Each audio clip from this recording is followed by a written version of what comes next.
Why am I on easy today? Pearlo.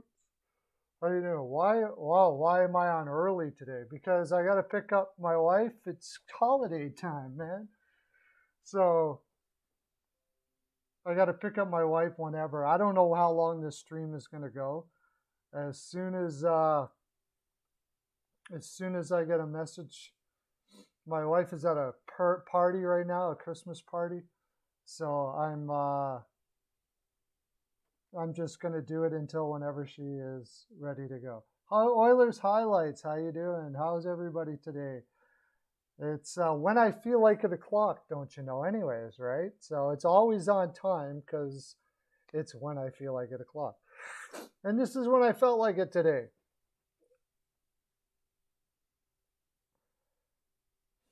You're sad because the Oilers game is postponed? Yeah, a lot of people are sad because the games are postponed. The good news is we're going to have World Junior Championships coming up, so we can root for the United States or Canada or wherever you're from. Got to watch out for Sweden this year. They look like a good team. So I've been going over a lot of things. I still am trying to find a Phil Kessel trade that makes sense. I had a lot of conversation with people about Phil Kessel, and I still think it's going to be the New York Rangers. The New York Rangers are looking for a top 6. But I don't think they want to totally invest in that top 6 when they get it. Like, they don't want to have.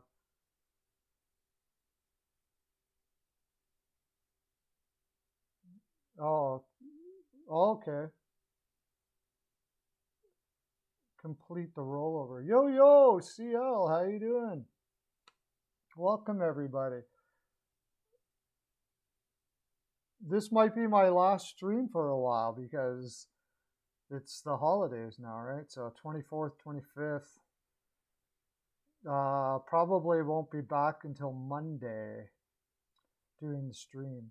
But what do you guys think? Phil Kessel to the Rangers. That makes sense to me. You can't use cap friendly now. I think that's going to be it. It just makes sense. They want some more offense in there. They don't want to invest a lot to pick up a player. I don't think Kessel's going to take too much.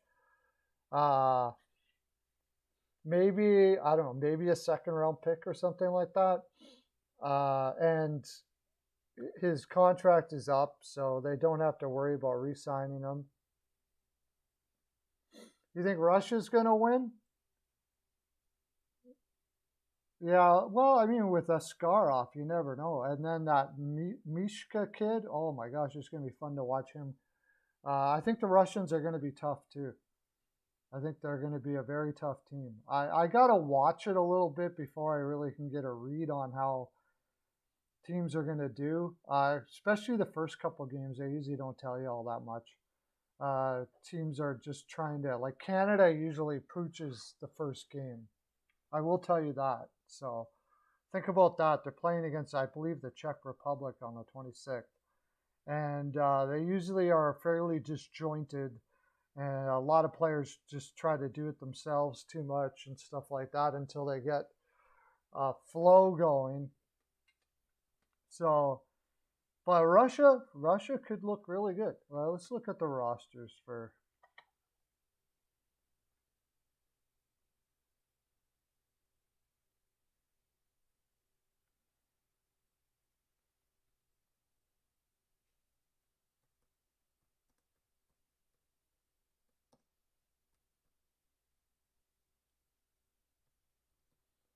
Junior rosters.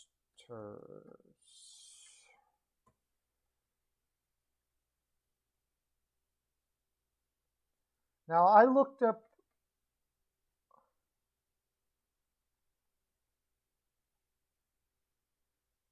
Austria. That doesn't really. I don't know. Canada looks pretty strong, man. Devin Levi, Dylan Garland in goal. Oh no, that was last year because they got Drysdale in there. What are they talking about here? 2022. I actually had to say 2022.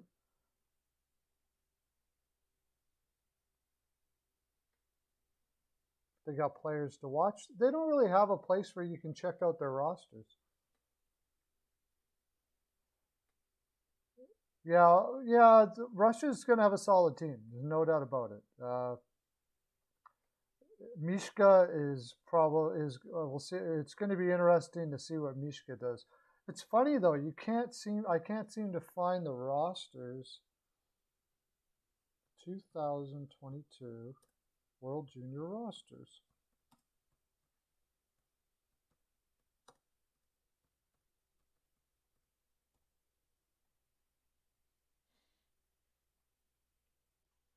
Rosters. Okay, maybe this will show me. Oh yeah, I did this before, and it didn't show me.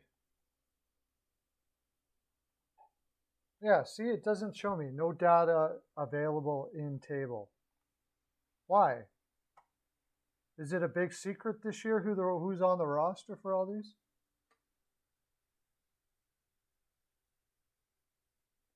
I mean, it's okay, but I don't know why they don't show. I can't find where the rosters are. Oh, the Olympics. Well, the Olympics isn't going to happen. The Olympics aren't going to happen. So I guess they're going to happen, but maybe not with the same guys. Yeah, for sure, I would say Russia because Canada's really going to be just sending their Spangler Cup team there, and the Swedes, the Russians, and everybody, they're going to have a huge advantage in the Olympics.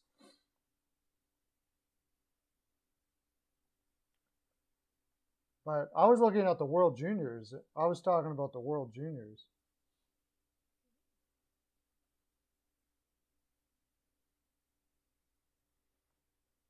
It was posted on Instagram. Yeah, I mean, I can find the Canadian rosters, but I can't find any of the other countries' rosters.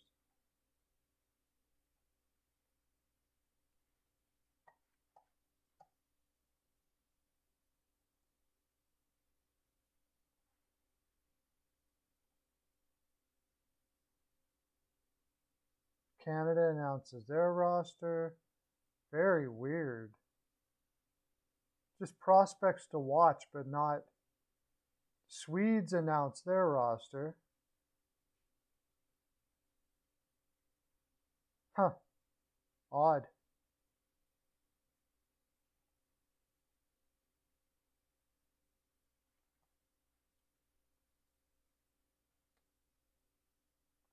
Yeah, Olympics. They definitely. Yeah. It's not even really fair this year. If the NHL players can't go, what are you gonna what's Canada gonna send? And not very much.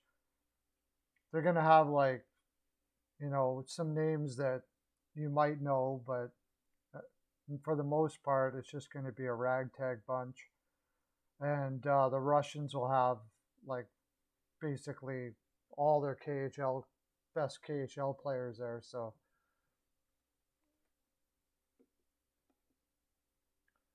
yeah, USA Hockey has they have I heard Sanderson is going to be. Sweden announces their roster. Maybe it's because of COVID. They haven't. Because they got Brad Lambert, Joakim Kemmel. Watch out for that dude. Is he a Swede? Finland. Oh, that's Finland. Oh, Finland, and yeah, it's Kemmel and Lambert. Kemmel is going to be a top 5 pick in this year's draft. He's just chewing up the Finnish elite already at his age. But Sweden's going to have Holtz and Edvinsson, Lysell, Isaac Rosen. He was a pick. He was Buffalo number 14. And then, of course, Wallstedt. It's going to be interesting to see what Wallstedt does because he fell down that draft pretty hard. Minnesota ended up getting him in the middle of the first round, and he was thought of going into the draft to be a top 10 draft pick. So, yeah. Let me see. Russian.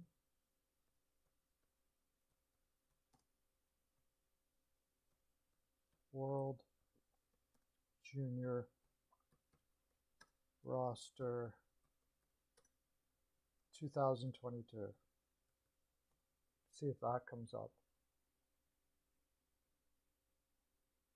Here we go. I found one.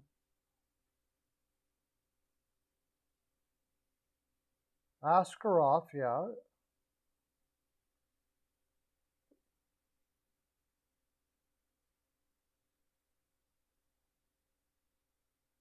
Makamadulin, he was a New Jersey pick. He's a big, solid defenseman.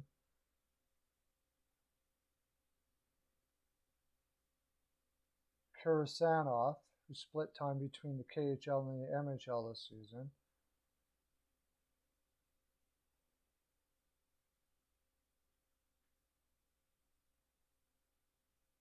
And of course, Michkov. Team forwards. Didkovsky, okay, Ponomarov, I believe, is Islanders draft pick. Svechkov is Nashville. Marek Kuznudanov is Minnesota. And Passion is Carolina. And then Daniel Yurov, who is going to be, looks like a top 10 pick in this year's draft. But a lot of the other ones, I don't know who they are. That's why I really got to watch it. Because they like to pick guys that are still in Russia.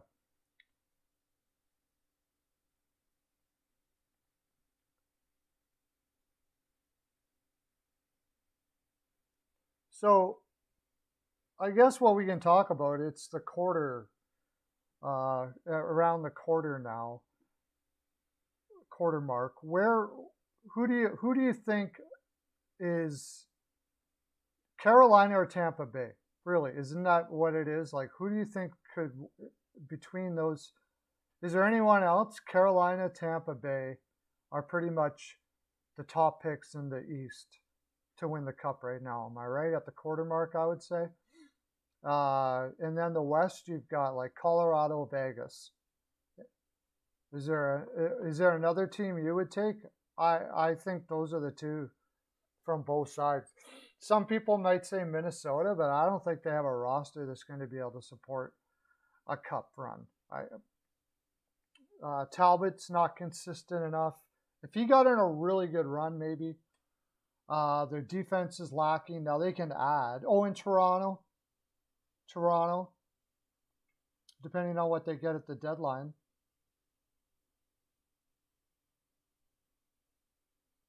Yeah, well, and Kucherov is supposed to be coming back. They get Kucherov on that roster, and man, they're stacked. Again, like they're still going to be stacked.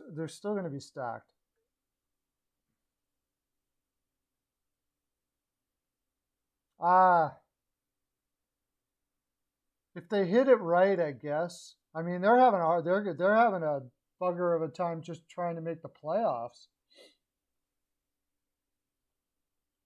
So I don't know about that. I mean, they're fairly old. They got to rely on Ottinger is really the guy. If Holtby gets hot, I mean, that's a big if to me. If Holtby gets hot. I don't know. I think their window of opportunity is closing, and they're not good enough. Personally, they made Hudobin brought him there that one time. He got on a good run, but I don't. If you're relying on your goaltender to get on a good run, and that's really what I think they're doing. They really would be relying on their goaltender to get on a good run. Usually, it pooches out in the finals, like in Montreal. Saw that happen when Hasek brought Buffalo. Thoughts on the Red Wings? They're going to be a very good roster. I think they're going to be adding probably this summer.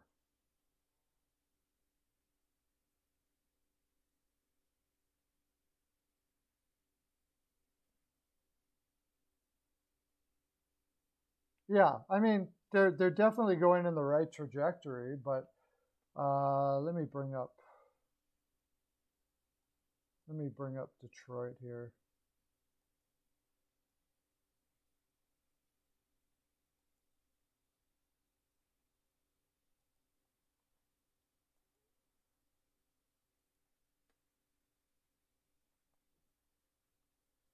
So you got like the big thing about Detroit is they still got to fill the bottom of the roster, and they need more from Zadina. But Bertuzzi, Larkin, and Lucas Raymond, I mean, they're set on their top line. That's something you haven't been able to say so far for them. Hronek Sider looks to me like Norris caliber defenseman, but he's still young. And then after that, I mean, Nick Leddy and Danny DeKeyser, Gustav Lidstrom is an NHLer. He's going to be an NHLer, but if you're asking me if I think they're going to make the playoffs, I'd have to say no.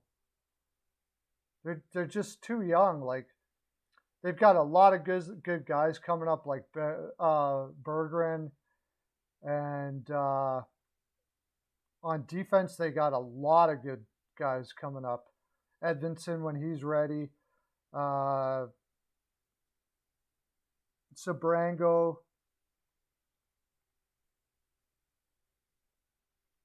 But I don't think they're going to be a true contender until like Sebastian Cossa becomes ready to be a number one goaltender. I don't think Nedeljkovic is the answer. Of course, Grice is just kind of hanging on there in Detroit. So they're a ways away. They're still a ways away from me to being a real contender. Danny DeKeyser kind of seems like he could be a trade candidate, I guess, yeah.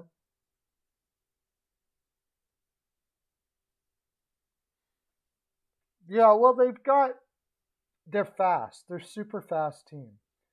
And, teams like Philadelphia and stuff like that, the Islanders, they're going to struggle with a team like that because they're not fast. So they're going to beat teams. And also, they're going to beat teams that are taking them by surprise and that they're taking by surprise, which I think the first 30 games here, they took some teams by surprise. The last 30 games of the season, I don't think Detroit's going to be taking anybody by surprise. Yeah, Leddy was picked up, I think, mostly to help their younger defensemen, especially learn how to play on the power play to get their power play going. He's almost like a coach there, coaching the power play. Probably will be a power play coach somewhere down the road if that's the way he wants to go. But yeah, I for sure think that Leddy, somebody will find it. There'll be a team out there that will be looking for depth. There's a good example. Like you ask about Detroit. Detroit's playing, or Leddy's playing 20 to 25 minutes in Detroit right now. On a good team, he's probably going to play bottom pairing if you're lucky. So Mark Stahl, apparently they've basically have said they're not going to trade him unless he wants to go. And he doesn't seem to want to move his family anywhere. Probably would have been traded last year had that been the case. But so I think Stahl's probably going to stay. It's pretty much Leddy, maybe DeKeyser, Nemeshnikov if somebody wants some depth scoring. But I think that's what's going to happen. I think they're going to get to the point by the time they get to the trade deadline, they'll probably be out of it enough start trading a few guys like that way and do what they have been doing. Just keep on building and building and drafting and making that team into the dynasty that everybody believes that Yzerman is building there in Detroit. Most people I know believe that that's going to be most people believe that, they have a lot of faith in Stevie Y. But I still think they're a ways away. It's tough to build a team like that. It's tough on the fans have been really good about it. But when you tear it down like they did and build through the draft, when you consider all the draft picks they've had, like you think about Arizona, like they're going to get a whole bunch of draft picks. How long has Detroit been doing this? Like 4 or 5 years, and you really can't say they're a contender yet. So Arizona's probably looking for the same sort of thing. Unless they get like Bedard and guys like that, that'll make it a lot faster.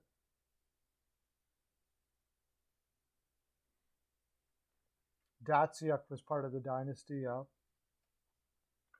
I think another thing Detroit could do if they I can't say I know enough about their prospects and when they're going to be ready and how good they're going to be to say whether they'll do this or not. But I wouldn't be surprised if they think that they have a lot of prospects that are ready to be NHLers soon, that they would go after a guy like Chychrun.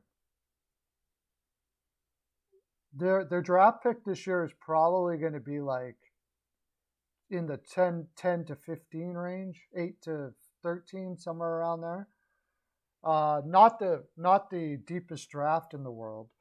I wouldn't doubt that they put him out there with some other pieces to see if they can pull Chychrun out of Arizona if Chychrun is really there, because he would speed up that rebuild pretty fast.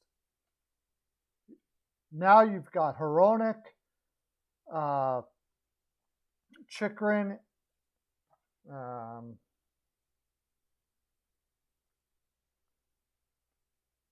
Seider, Gustav Lindstrom. You're starting to have a top four that's pretty solid if you do something like that.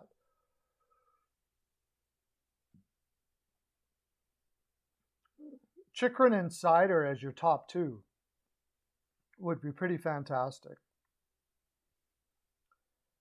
But they got guys like New Power. Do they even say they don't give stats here? I got to go over to Cap Friendly. Guys that I'm not really sure about.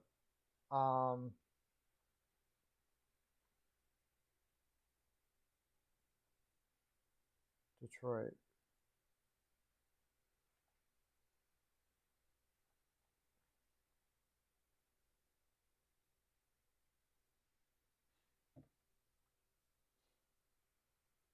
Theodore Niederbach,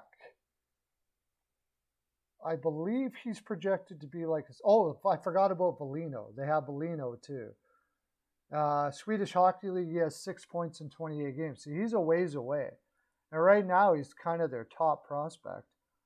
Robert Mastromone, picked up in the second round in 2019. Boston College, 12 points in 18 games. Not too bad. He's only 5'9". He's 20 years old. Honestly, I'm actually a little bit surprised. Their picks don't seem to be progressing as much as I thought they would. But when Edvinsson is ready and Wallander, who I really like, is ready, the defense looks like it's going to be pretty solid in the next 2 to 3 years, like really solid.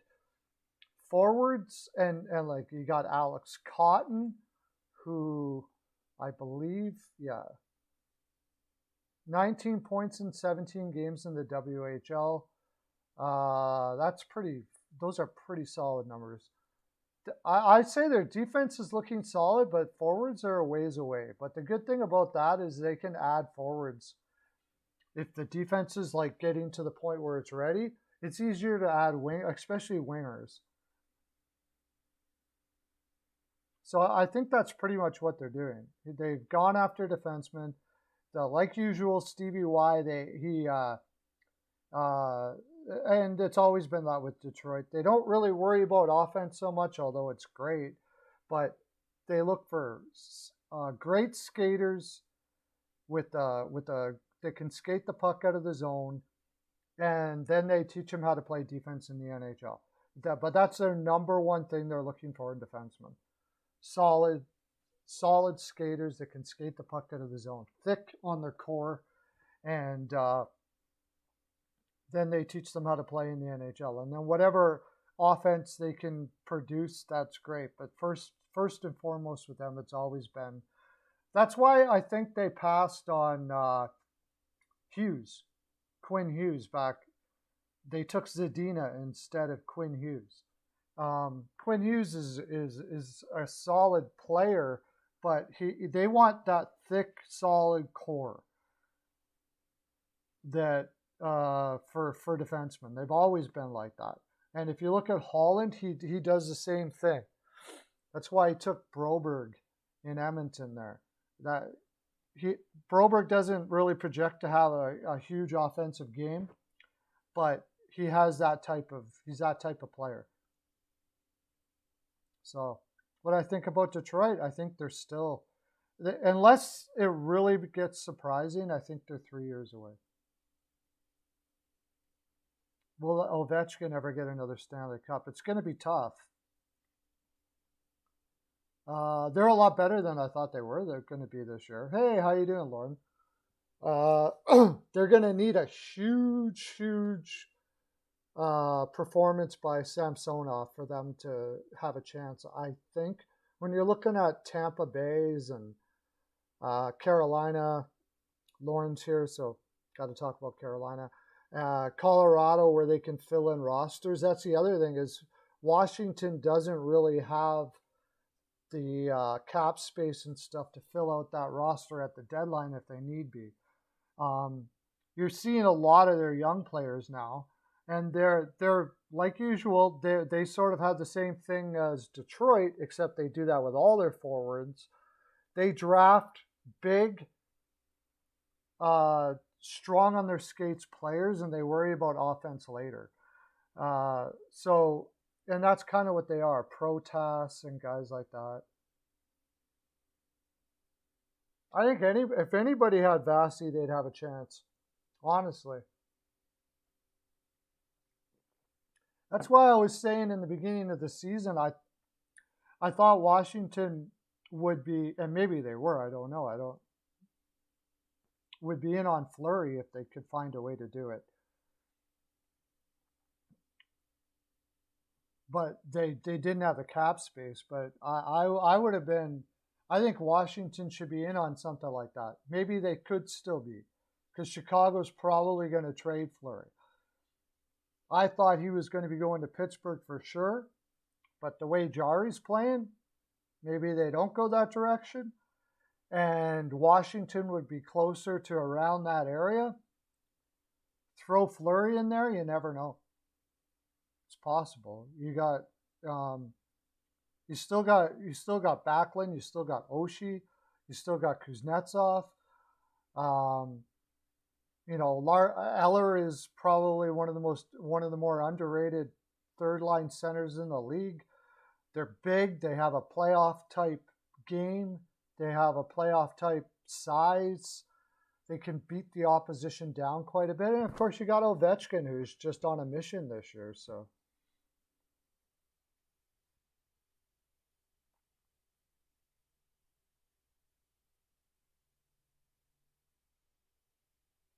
Okay.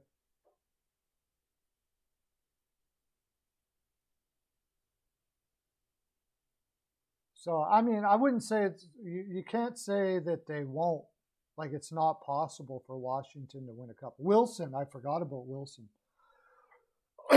Yeah, like they got guys like that they can beat down the opposition quite a bit. I think a lot of it would depend on the draw that they get to, the teams they got to play.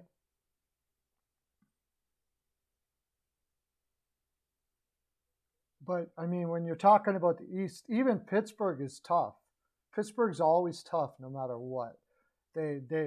I don't think maybe besides maybe Carolina, I don't know if there's a team out there that can play it any way you want and can turn it around, change things within the game as much as they want. Like systematically, Pittsburgh is probably one of the best teams. A team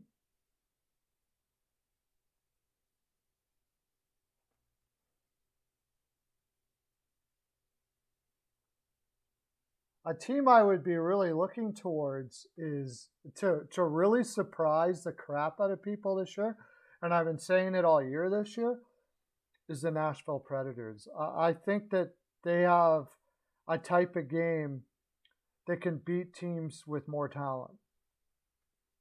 Well, they're already showing it this year. They're doing it a lot.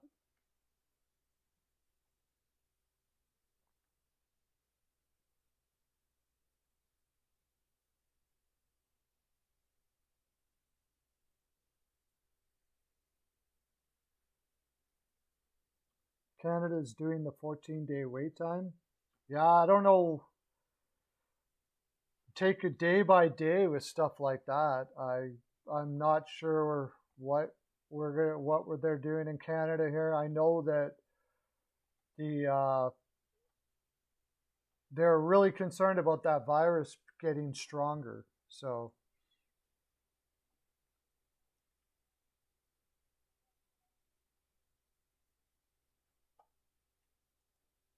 for good, for right or wrong, I don't know. I think the Preds are going to be a lot better than people think. I think they're if they can make it in, they got the type of game to really surprise some teams out there. They're playing like almost like they're playing for each other, almost like Toronto is, and it's a by committee type team. Those kind of teams have a tendency to go on a run sometimes and surprise the crap out of you. And so if Samsonov keeps on playing the way he is playing right now,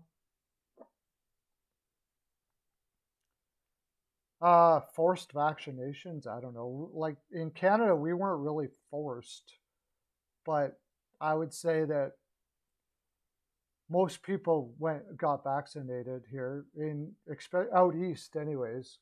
In Alberta, they didn't. We weren't really forced yet. I don't know if they really can force anyone to do that.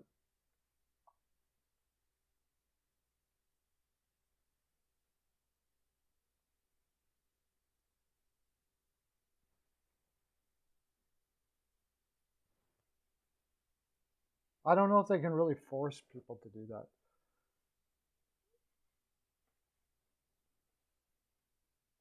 It's a personal choice. Well, of course, I believe so too, but I mean, would it ever get to the point where they just, like I said, all of this is perceived. If they ever get to the point that this Omicron becomes as strong as the original virus, is it a virus? Honestly, I don't even know. Is it really a virus? Because viruses don't usually get stronger as they go. So I'm not really sure. I'm no doctor or scientist.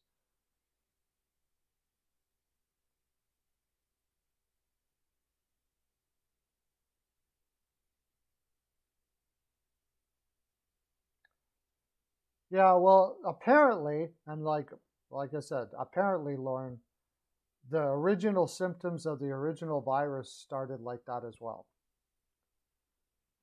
The problem was that as it mutated through people, it got stronger and stronger and stronger.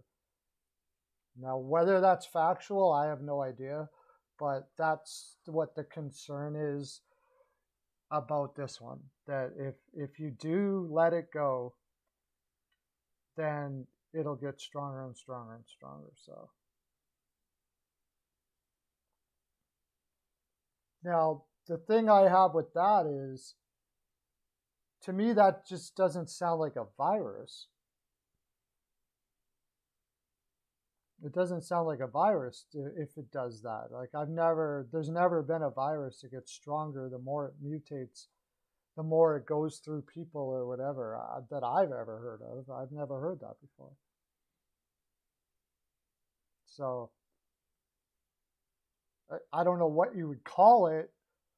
They've chosen to call it a virus, but I mean, it certainly seems to be airborne, whatever it is. I don't know. But like, what is it going to do for hockey? Like I said, I think you can only take it day by day.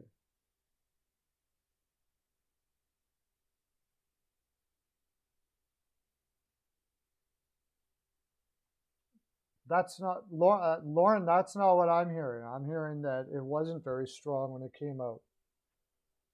And China even said that they weren't really worried about it because people were just getting, it wasn't that bad. And then it just got worse and worse and worse until you couldn't control it anymore.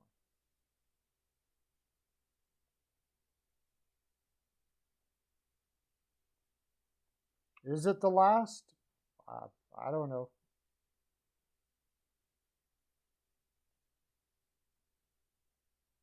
Could be, I guess.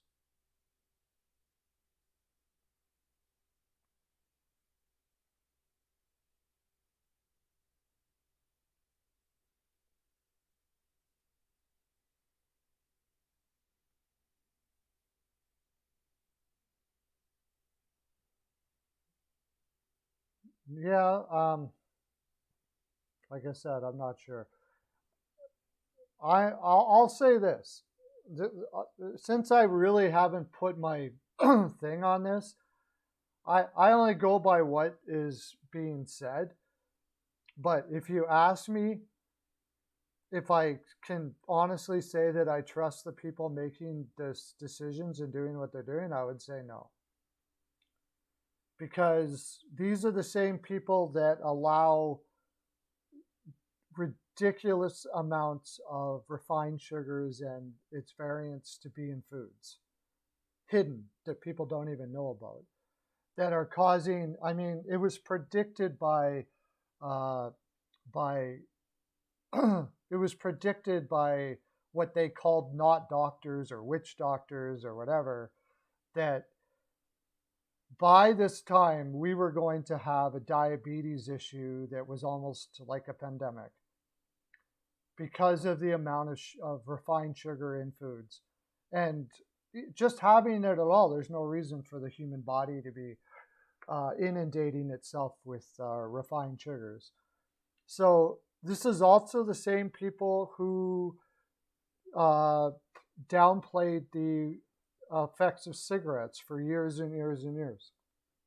So, you got, are they being lobbied? Yes, absolutely. So, anyways, that's what I have to say about that. But what they're doing or how they're doing it, I have no idea.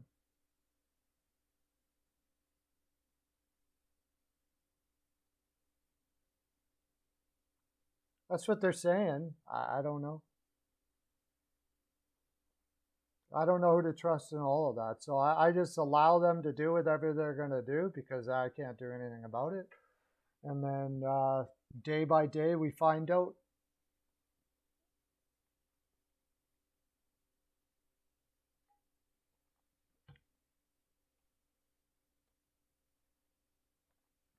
But I'm going to be really interested to see what Nashville does at the deadline.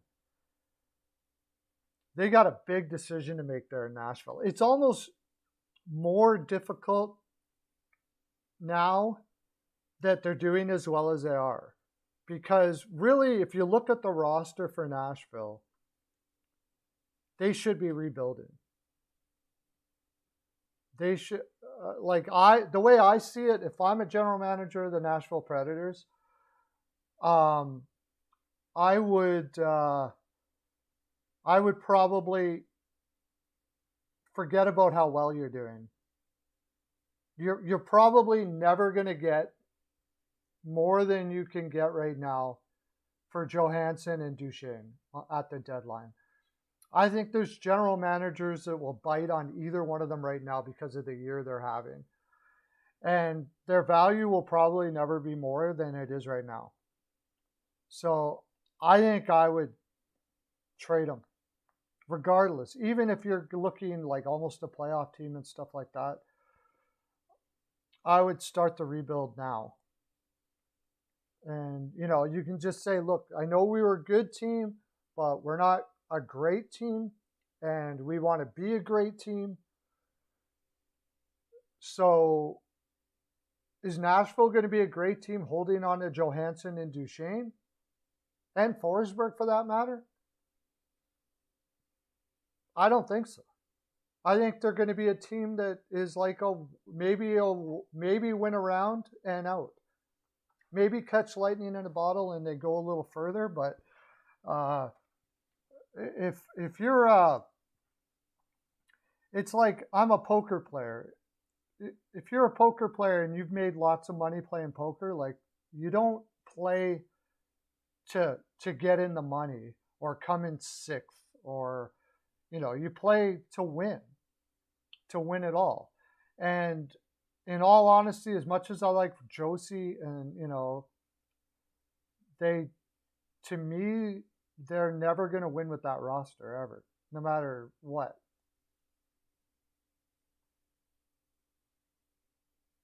I know, right? I just looked at it. You can't find anywhere what the rosters are going to be for the World Junior Championships. It's really weird.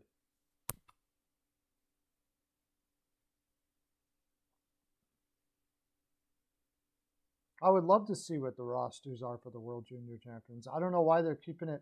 Maybe because they don't know who can. I don't know.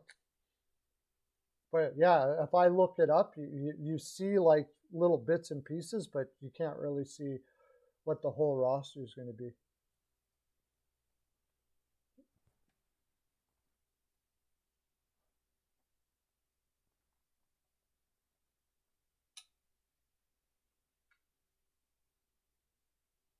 But yeah, that's what I would do. Let's play that. What would I do? That the yeah, that's just posturing. That city can't afford to lose that freaking team. Are you kidding me? The city's posturing with the owner right now. And the owner pretty much has all the cards in his pocket. Like, he's got the city by the short hairs. And they're trying to fight it any way they can. I don't see Calgary. I don't see Calgary not letting that arena go. Like, I just don't see it. And I know the owner's going to try to take everything he can for it. But I'd be. I just, no way. No way they're not going to do the arena. Because if they don't do the arena, he's going to move the team. There's no doubt about it. If they don't do the arena, he's not going to keep that team in Calgary. Calgary's fan base is, Calgary really hasn't grown all that much over the past 5 years. They do have room to grow there, but it's not really a growing city.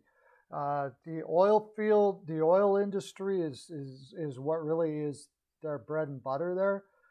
And when oil prices dipped, lots of people left. Like, their population is decreasing more than increasing. Yeah, they don't have anything that could support that, and they don't have a fan base in Medicine Hat or Red Deer to support an NHL team.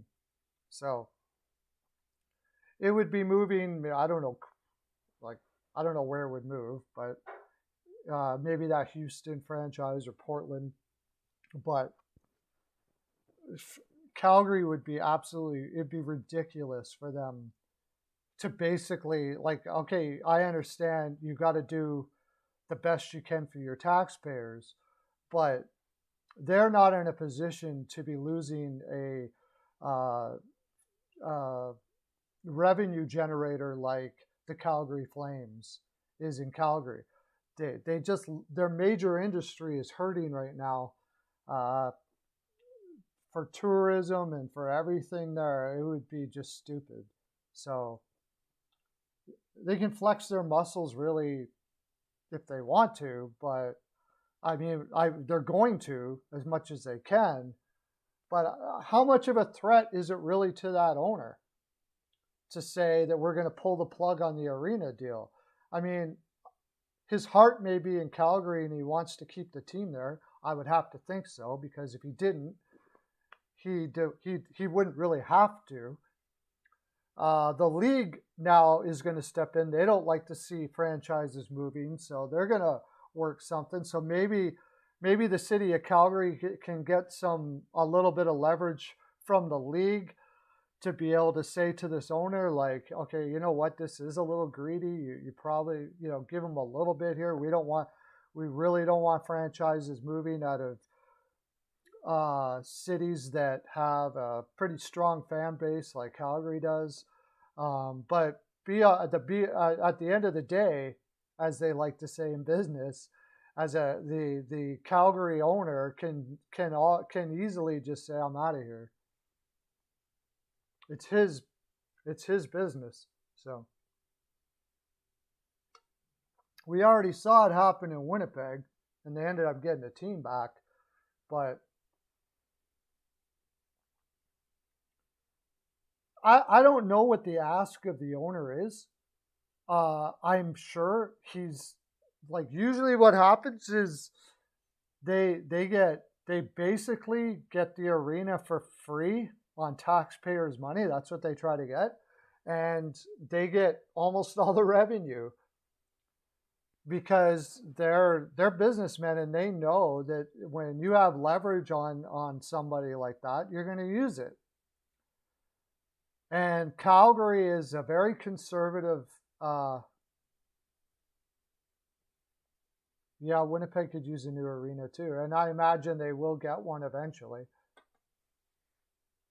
sooner rather than later, probably.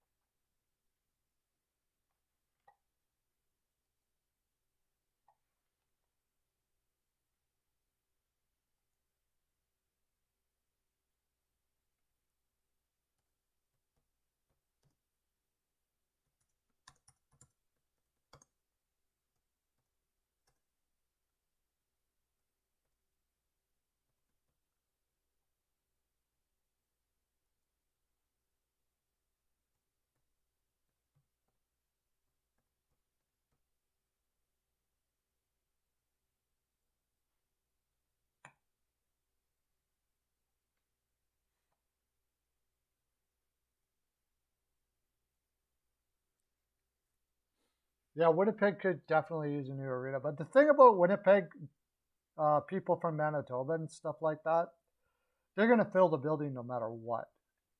So they don't. There's really not much else to do in Winnipeg. So yeah, a new arena would be cool. You can get a bigger arena, so you have more people. You can find different avenues of revenue to bring in with the new arena and all that kind of stuff like that. It's kind of a draw. Like, the only reason I would go to Winnipeg, because like I have nobody. My parents live in Manitoba, but they don't live even close to Winnipeg. The only reason why I would ever go to Winnipeg would be to go to an NHL game. So, it would be a bit of a draw or whatever to get a better arena in Winnipeg. And there's another one where you get a little bigger arena, but the reason why, like say with Minnesota, was it Minnesota where they went to Dallas? Yeah. The growth level in Minnesota is for fan base is never going to be really much more than it already is, right? So the reason why the owner wanted to go to Dallas was you have a larger population, and there was a lot of opportunity for growth. So it's just a business decision, and anybody that owns a franchise in Winnipeg, you get what you get. Revenue and population growth is not really strong there, so you get what you get, and that's the way it's going to be there forever. Yeah, the North Stars, yeah.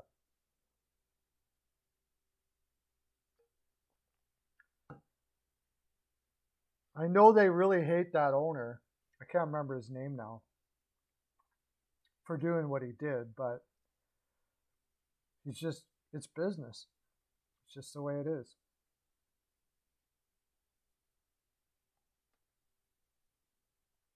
Another interesting team is going to be, the Anaheim Ducks. Because I don't even know, I don't know, maybe they did think they were going to be this good already this year. Like, where do they go from here now? They've got some good young players coming up in Pearlo. Already Gruel, I can't remember, Olivier Benoit Gruel. How did he do in the minors? Oh, he's only got 2 points. Huh. Braden Tracy should be ready. But, I mean, they're not really stacked as far as prospects are concerned. I don't think they're not ready to go for it yet. So I have a feeling that it's going to basically Anaheim's not going to do much at the deadline, I don't think.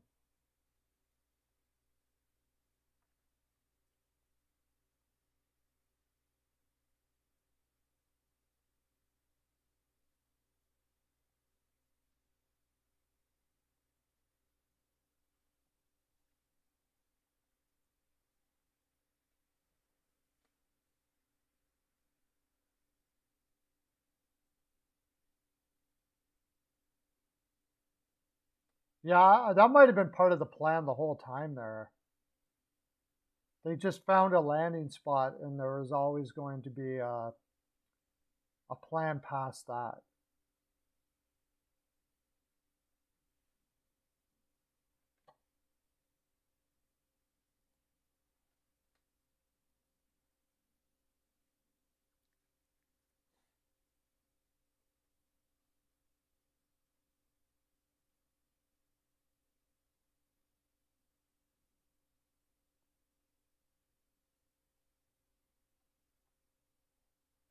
Hopefully, it says my stream is not working well. I think I gotta get rid of some of these things.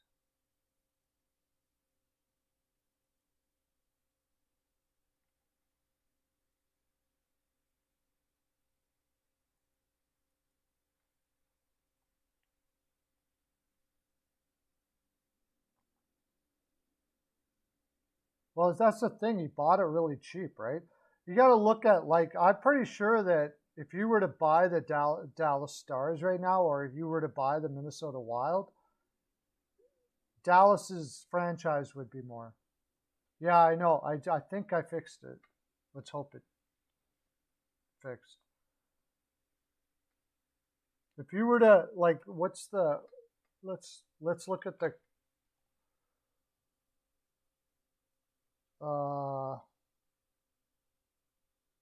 value of NHL franchises.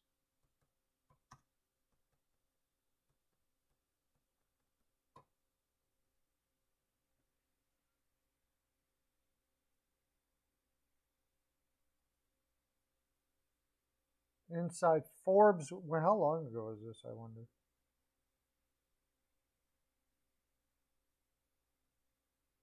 Oh yeah, this was recent.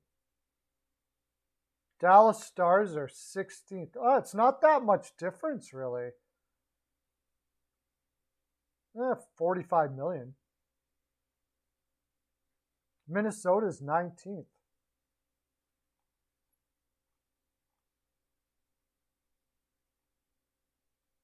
And Minnesota's value went up 35% in 1 year, where Dallas has only went up 25%. He might have made a mistake.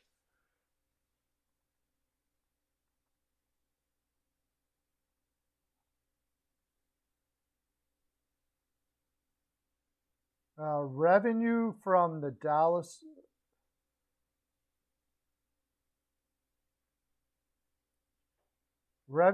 Dallas Stars are minus 37, and Minnesota's minus 53.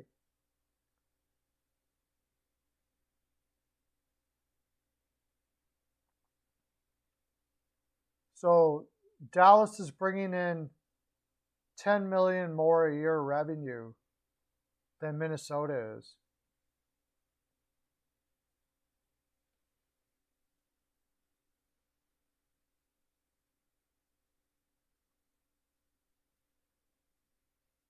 All Canadian NHL teams should move to the US. I don't know if I want to go that far.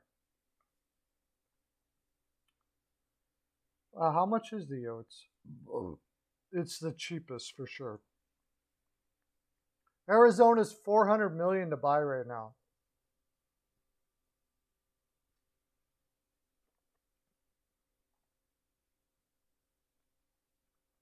And brings in definitely the least amount of revenue.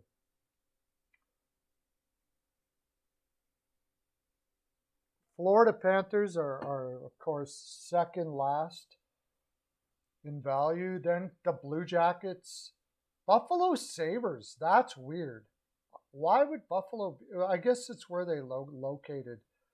Ottawa. Then Carolina's 27th. Winnipeg is 26th.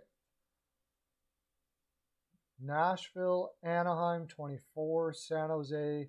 Colorado is 22nd in value. Of course, the Leafs are the most. No, the Rangers are.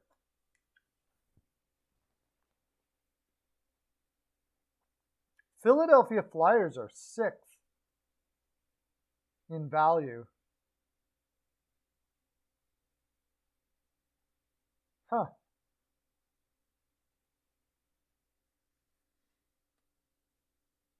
Chicken feed, yeah.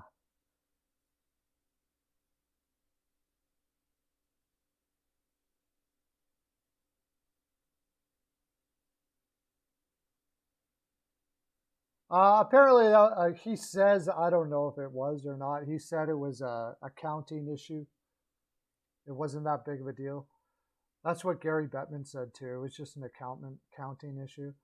But, I mean, yeah, if there was any owner that could bail out of there and just say, I'm out of here, and he's still doing it. So, hard for me to say anything bad about that owner, because if he's willing to stick it through there in Arizona, I mean, it doesn't make good business sense. It doesn't really make good business sense for him to do what he's doing. But he's doing it.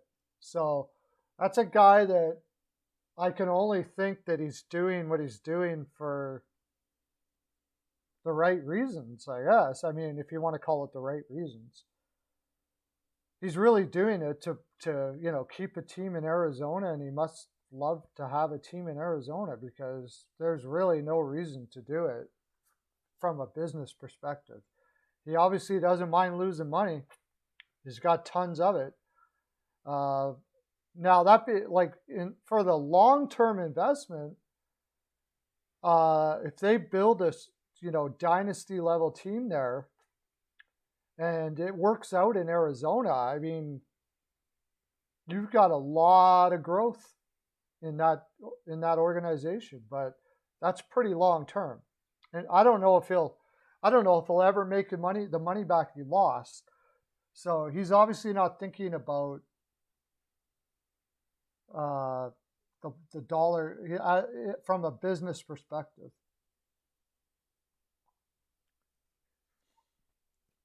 I hope they don't move to Houston.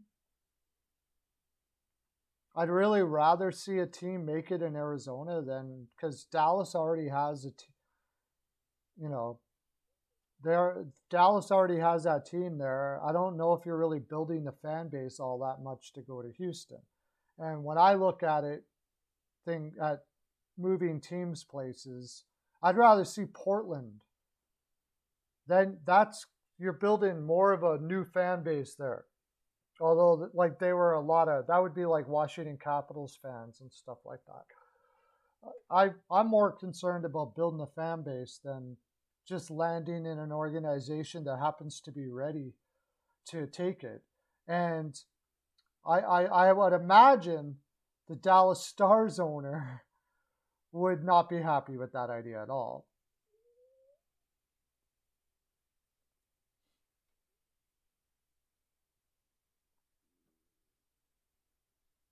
I would have to think the Dallas Stars owner would not be happy with that decision.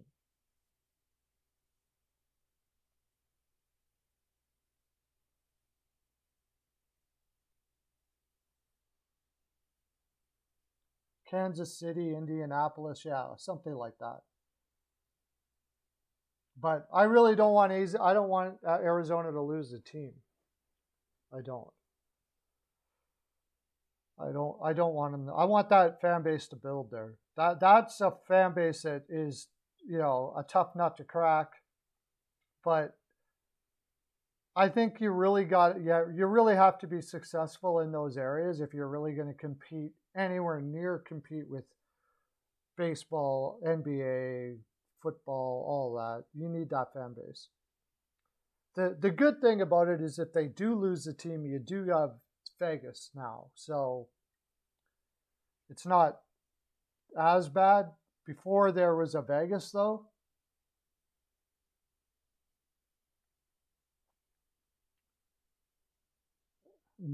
Milwaukee walkie-talkies.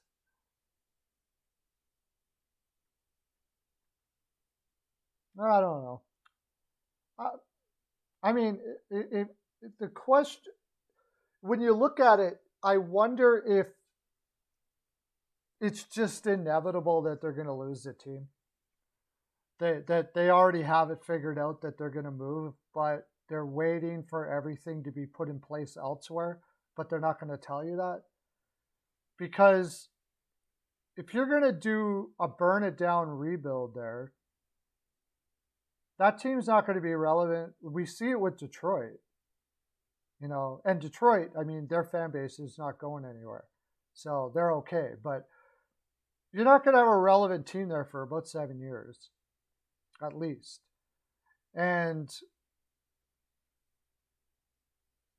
I mean, I think it's more likely that he knows he's going to move the team and he doesn't want to pour money into this. So why do a rebuild, so to speak, because you don't want to pay out all those salaries for players that you're not making any money there.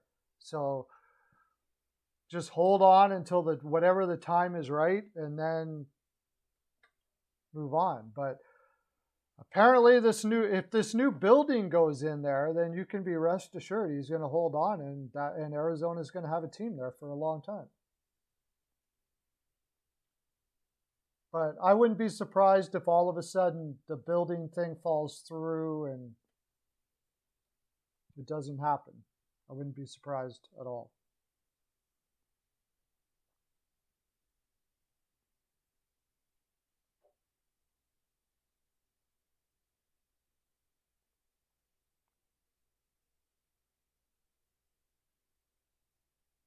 Three sports, 6-game parlay. Okay, buddy, you do that. That's talking about that. I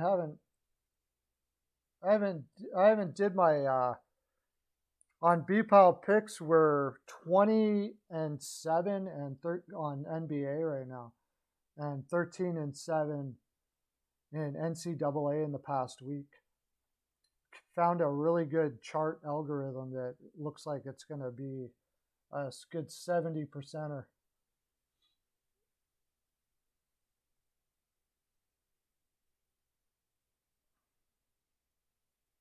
All right, take care, buddy.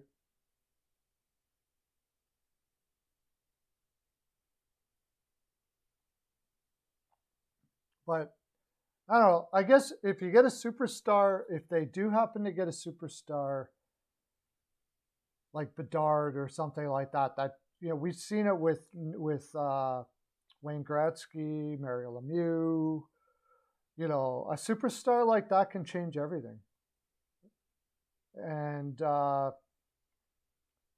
if there was ever, I think you have this. I think, Lauren, you would say that they're probably trying to sway, fix the lotto. If there was ever a time to fix the lottery, that would be the time for them to get a superstar like Bedard or somebody like that there that's going to pull people out of their seats and draw tickets, Michka or something. That would be a start. If they're really going to be successful there, that would be a start. And getting but the poor guy, Bedard, you draft Bedard and he's got to be like, oh man, could you guys just been a little bit better?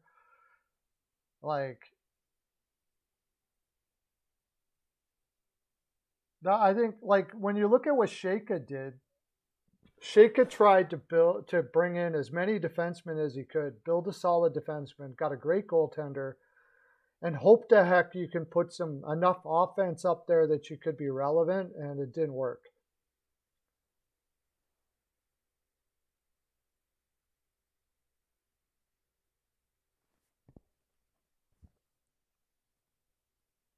Apparently, yes. Apparently, there's going to be no All-Star break, and they're going to use that time to make up for the games that they've lost so far. They're not going to just take a week off. Or not All-Star, no Olympic break. They should have no All-Star. Oh, it'd be awesome if they didn't do an All-Star. That would be great. It's never going to happen, but money talks. And that's a sponsor event. So there's no way the All-Star break ain't going to happen. No way. That is all about the sponsors and stuff like that there. So, but apparently they're going to use the Olympic break time that they had set out to, they're going to use that Olympic break time to play the games that they've missed so far. Assuming everything gets back to relative normal again and they can play the games again.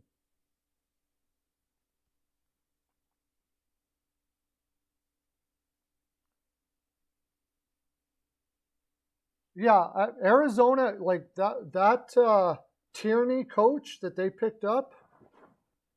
Wow, that guy, Arizona knows what they need to do against every team. They are extremely well prepared, that Coyotes team, for every game.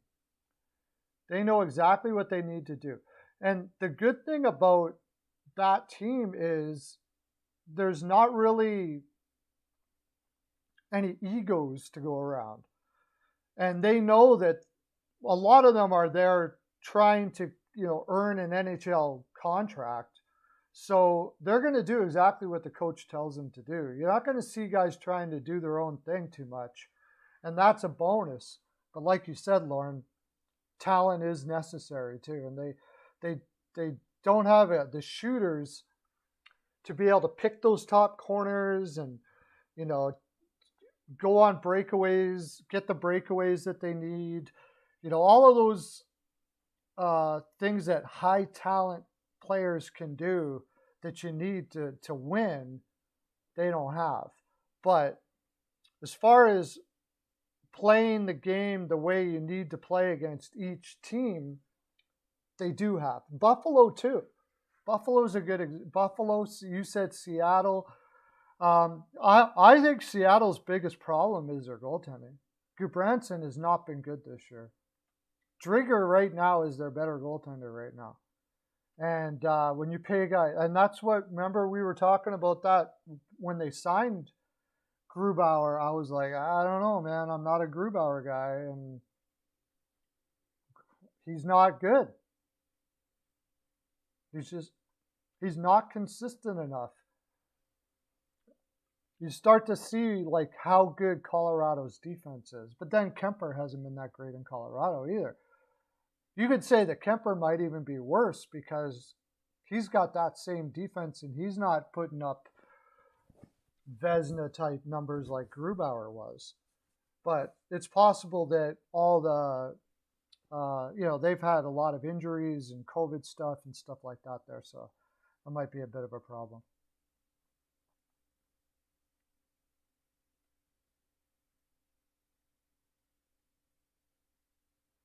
Yeah, it's going to be interesting to see what Arizona's drafting looks like now.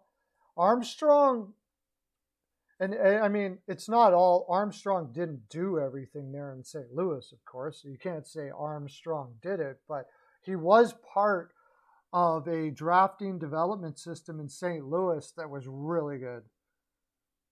Like, you think about the players that St. Louis have there that they picked pretty much in the late rounds,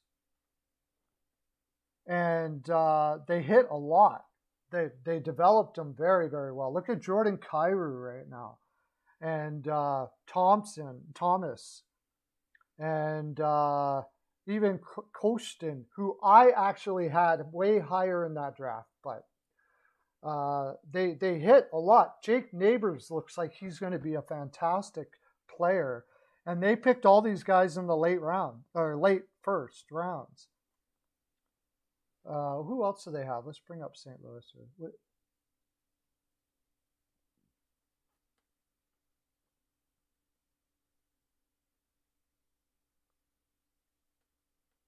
I think he made a mistake getting Grubauer, yeah. And he could have had other goaltenders as well. I didn't see the point of getting Grubauer. Like, I didn't see the... It was quite obvious to me he was drafting for the purpose of trading those players off. We'll see if he actually does that. But it seemed to me that that's what they were doing. So in that case, you're pretty much, you don't like to use the word, but in tank mode. So even if you think Grubauer is going to be as good as he was going to be, and there was plenty of reason to at least question whether he was, $6 million a year long term for a goaltender like that just didn't seem to make sense to me at all.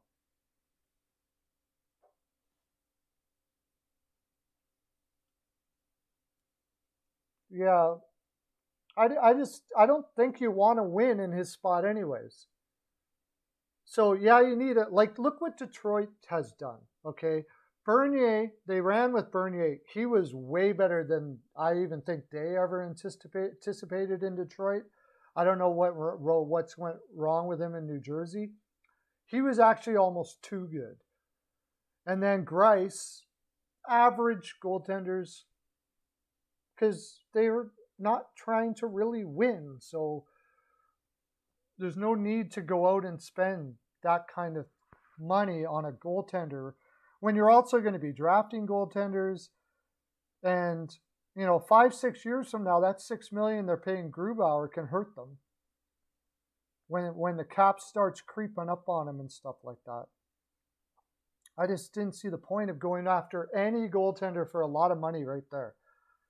I didn't see that. I didn't see the point of that. I get the Larson move. I mean, Larson's always going to be a good, solid defensive defenseman, and he seemed to be on board with the idea of helping young players and stuff like that. So that's good. You got to have veterans that play like he does and prepares like he does. Larson is a consummate professional, and young players can look at him and see what it means to be a professional in the NHL. I like that move. I like the Alexiak move. I thought that was a really good move as well. And only getting 2 of those guys is great because now you can build around that. And those guys can help the players moving up.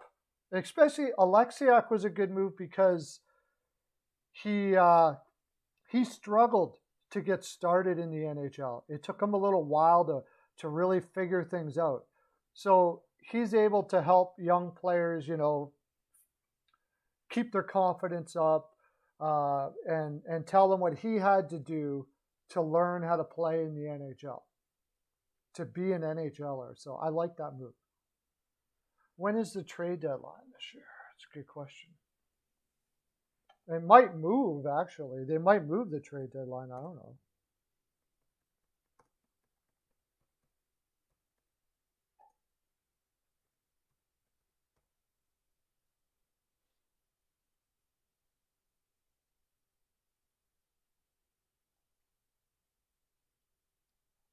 Mm.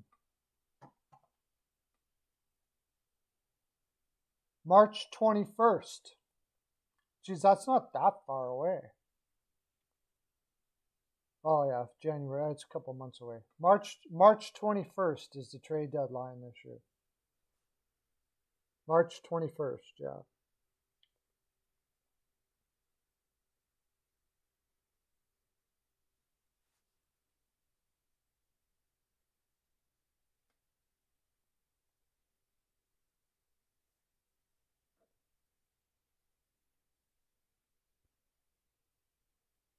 Cutting it close to, yeah, like I think the trade deadline might, I don't know, maybe they move the trade deadline some, but we still got a long ways to go to see what teams are going to do. But I think Seattle is a really good team to look at.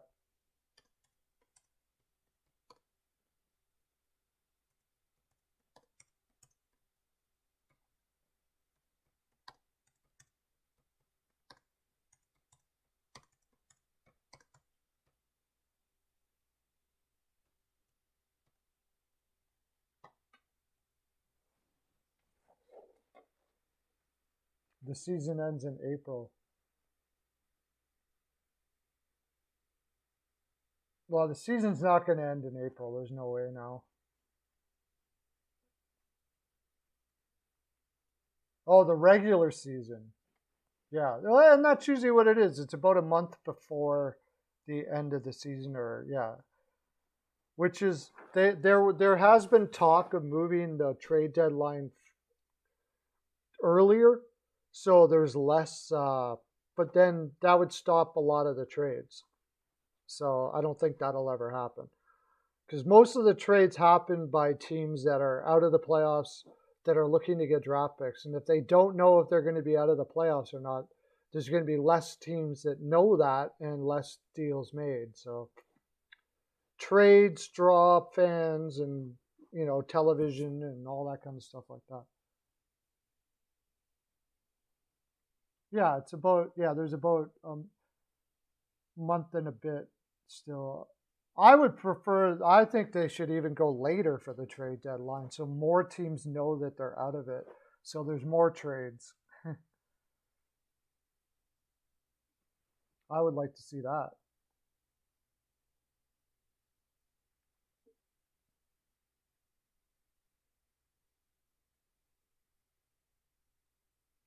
So it's December now, January, February. You got like 2.5 months before the deadline, and there really isn't.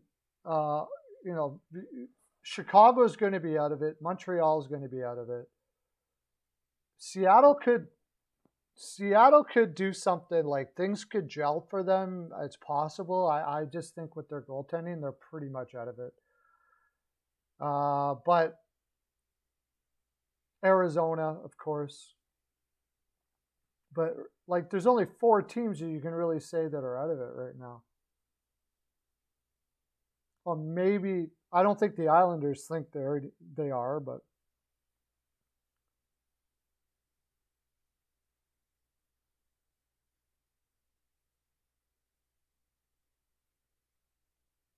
well, I hope so.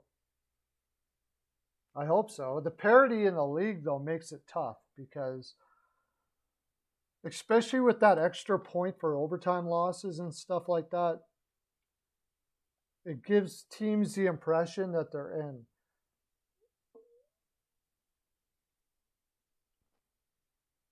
Personally, if I was a general manager, for me, it wouldn't be about whether I'm going to make the playoffs. But that being said, owners may think otherwise because owners got to look at it from a business perspective too. If you have an owner that just wants to build a dynasty, they're not worried about, okay, we don't make the playoffs this year. their sponsors are on board with it, and that's the other thing. You have sponsors saying, "No, man, we're going to pull out if you don't, start making the playoffs soon." Something like a team like Anaheim might have that problem. But otherwise, like a team like Nashville, to me, I look at it as, am I a contender or not? Not whether I'm going to make the playoffs or not. If I'm not a contender, St. Louis did it. Remember when they traded Shattenkirk? They made the decision that, you know what, we're not there. We need more picks. We're not a contender. But they were right. I think they ended up making the playoffs that year, and they lost in the first round. And Braden Shen was pissed when they traded Shattenkirk. He publicly said, "We're almost in the playoffs, and they trade our best defenseman." He said that publicly. But I know your players are going to be upset about it. The fans will be upset about it. But in the long run, it's probably the right thing to do. And a team like Nashville, to me, is a team that should be looking at it that way, but they probably won't.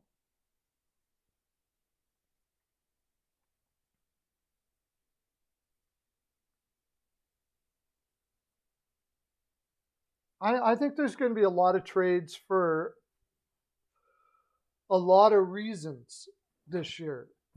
There's a lot of teams. There's a lot of teams on rebuild mode right now. You got Chicago, Arizona, Detroit's still building in the rebuild. Buffalo. Oh, that was another one. Buffalo. Buffalo will pretty much be out of it too.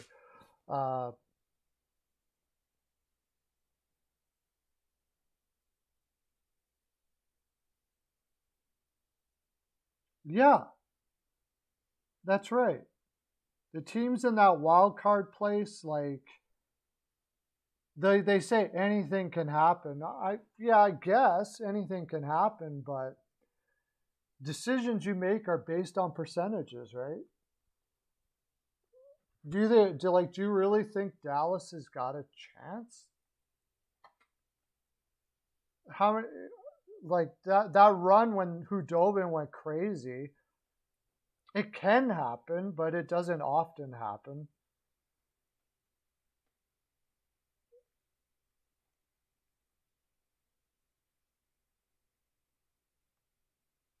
Like even if the Philadelphia Flyers claw their way back, are they really a contender? The St. Louis Blues, maybe you could say the St. Louis Blues. But when you look at the Vegas Golden Knights and the Colorado Avalanche, especially with what they can add, are they really a contender? Calgary Flames, Boston Bruins, like the Boston Bruins are in a precarious situation because they got guys that they can't move. Like you were saying, Milbury said that they should trade Bergeron. I understand what Milbury is saying there, thinking there, but I mean, you can't do that to that guy. You just can't. Hey, Pearl. Hey, Oilers, man. How you doing?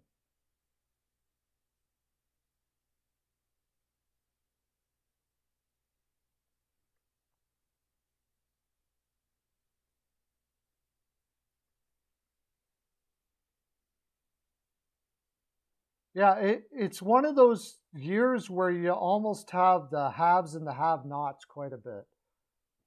You got Vegas, you have Colorado, Tampa, and Carolina. And everyone else is going to have to get pretty lucky to have a chance. The New York Rangers are too green still. The Pittsburgh Penguins just, they don't have, like they do every year, they'll win a round or two, but when it comes right down to it, they don't have the guns. Florida Panthers, maybe. If the Florida Panthers get Barkov back, you got to put them, maybe you can put them in the top 5. Minnesota Wild, great system, great everything like that, but they're too small. Not enough depth on D, not good enough goaltending to really be called a contender. And I know if we had a couple of our Minnesota fan people here, they would be really unhappy with what I just said. But and like I was saying before, I never really thought the Islanders could get over guys like teams like Tampa Bay based on their roster. A system can take you everywhere, but it can only take you so far based on what you have for talent on your team. Oh yeah, the Habs are getting a top 10 pick. The Habs are tanking all for sure. You're going to see guys being injured like crazy there. If they got a hangnail, they're on the. If they've got a hangnail, Petry's gone for sure. Sherratt is gone for sure. I maybe even before the deadline they might even let those guys go. Like Petry, I would trade him before the deadline. He's too much of a disruption for the guys that they have there. He's complaining, and for their young guys there, they don't need to hear that crap. And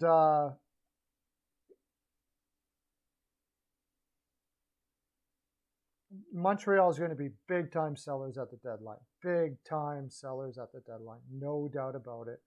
Anything that can be sold will be sold. I wouldn't doubt if Toffoli gets traded. Petry's most certainly going to get traded. You don't bring in a guy like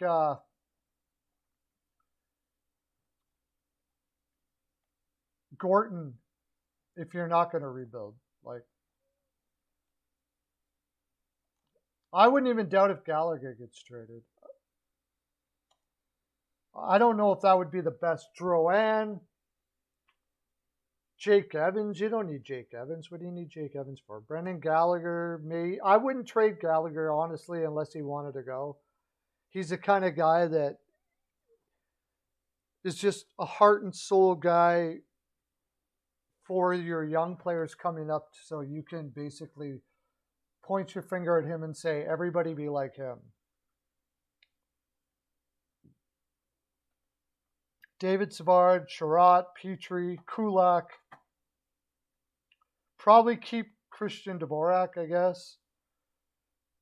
Toffoli. I don't know about Josh Anderson. I don't think anybody will take him. But just go down the line. Like, they're not going to have anybody. That's going to be a big. That and there, can they move Price? I think Price would be the off season if they did actually trade him. I think it's $10.5 million, man.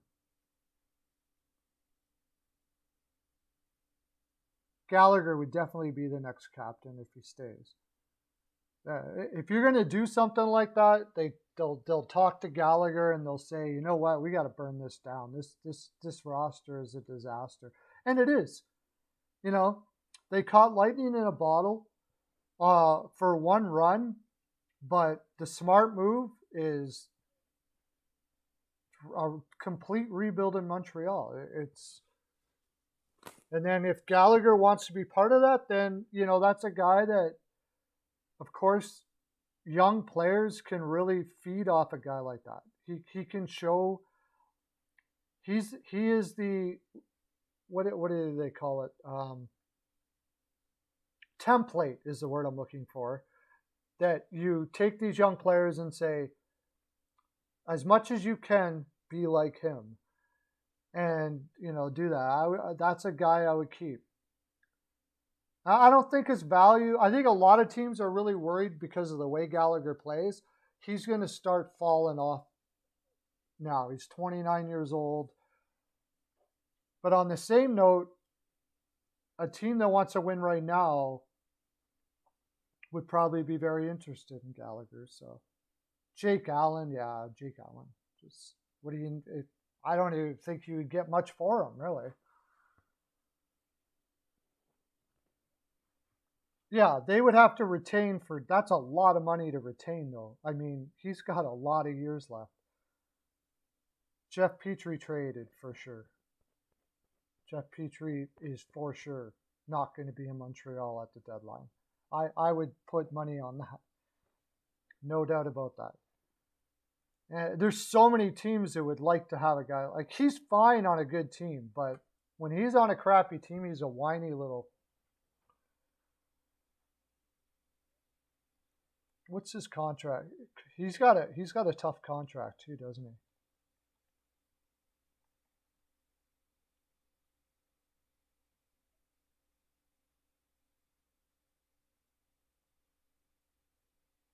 Jeff Petrie.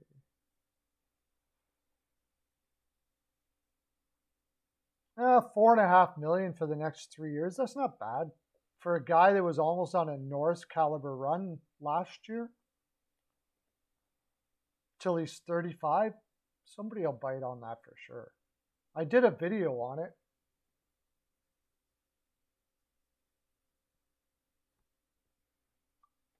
What? You have a trade for Jeff Petrie. Okay, go ahead.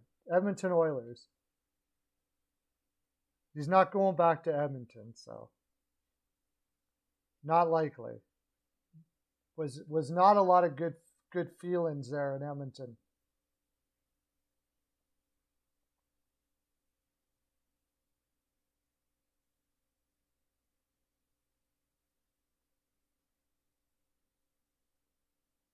But what do you got? Anaheim? I don't think it's wise for Anaheim to do deals like that. Like they're not a contender. So just keep on building with what you got. I wouldn't be giving up assets. If you're going to add anything right now through free agency, maybe, but I wouldn't be giving up assets if I was Anaheim. They do, but I wouldn't do it. What do you add Petrie? Are you a contender? Not really. You're going to take on Vegas? Seriously? In a 7-game series, you add Petrie, and that's going to move the needle to beating Vegas? Or Colorado? I don't think so.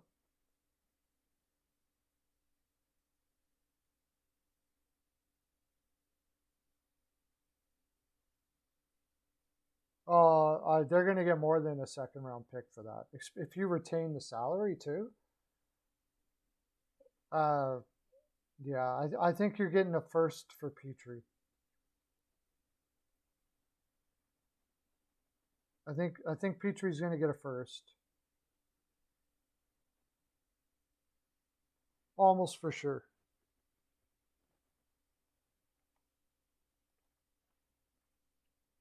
Might have to retain a bit, but there's just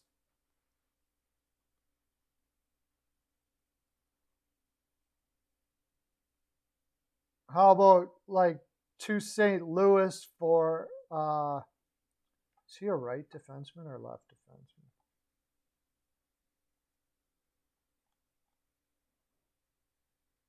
I think he's a right defenseman. He's a right defenseman too.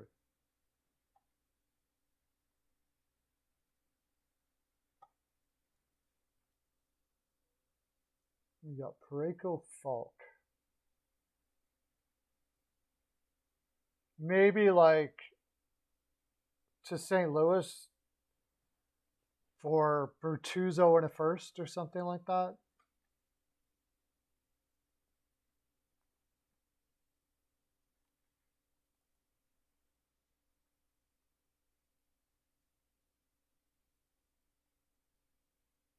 The Winnipeg Jets, if they were in it, they might be interested. The Islanders, possibly.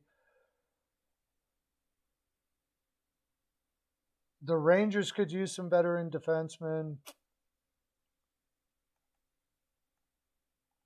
You never know with Tampa Bay, especially if you're going to retain.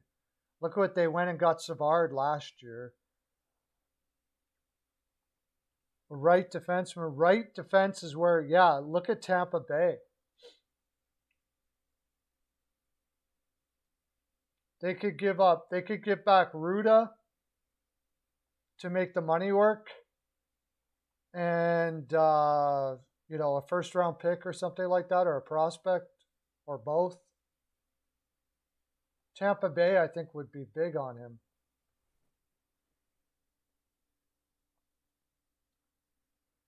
Yes, he has a no movement clause too. He'd have to okay the trade. But at this point, it sounds like he's going to okay the trade.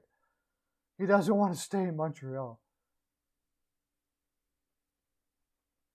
Yeah, I would look to Tampa Bay. And I know it's in the same division, but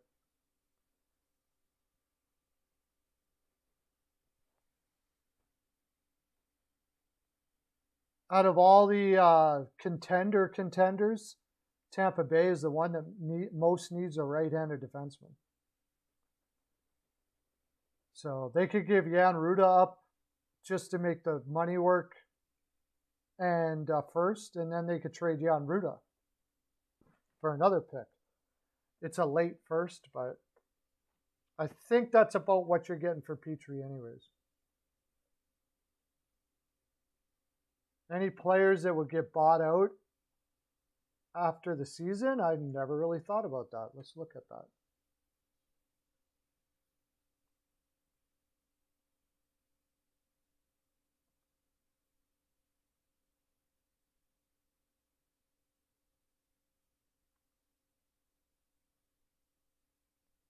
Any players that would get bought out?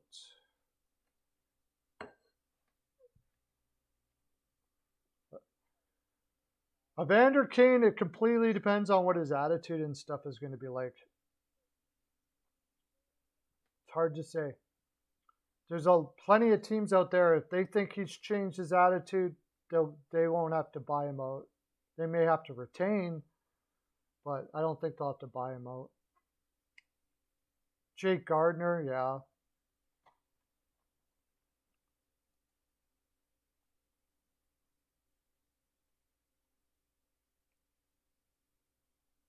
Philadelphia Flyers, maybe. Can they buy out Van Riemsdyk? Van Riemsdyk in Philadelphia.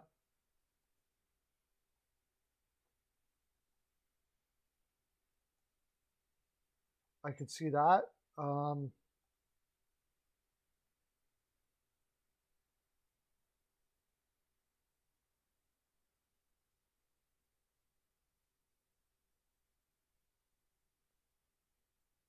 Wow, you really got to look to see who you would buy out at the end of the year.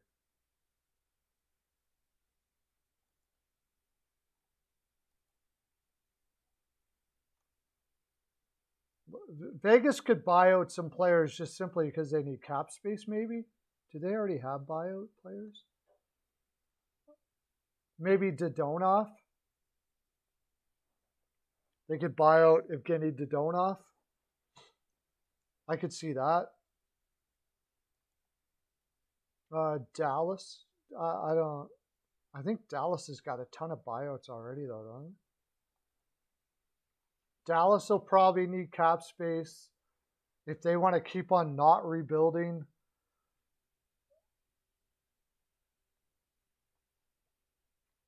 But most of their guys, they got a lot of guys just coming off the books, so they may not need to.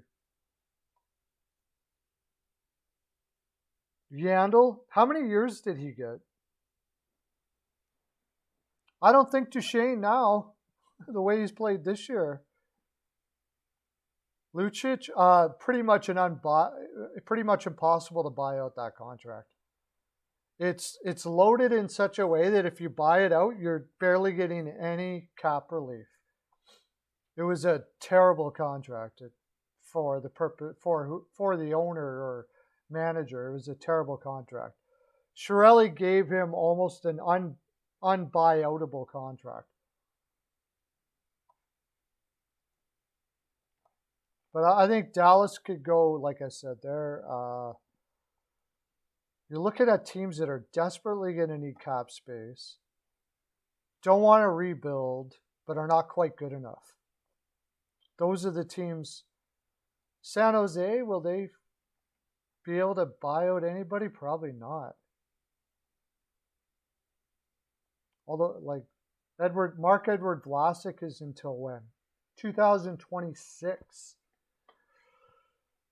So it'd be 2024. 3 years at $7 million. Tough, possibly. Maybe.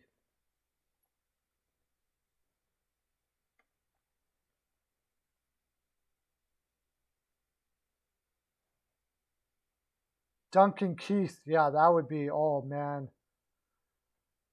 Cassian,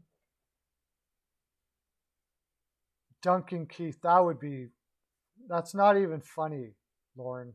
It's not even funny, my friend. It's not funny that that's true. He should be bought out, but my gosh, gave up a third in the prospect and then buy him out.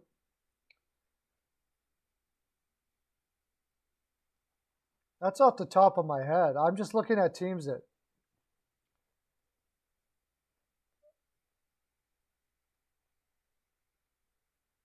have possible bad contracts that they can afford to buy out to a certain extent, and to give them room to get better. Like, there's a couple teams that are like just basically bubble teams that need to do something to get better. And Dallas would be one.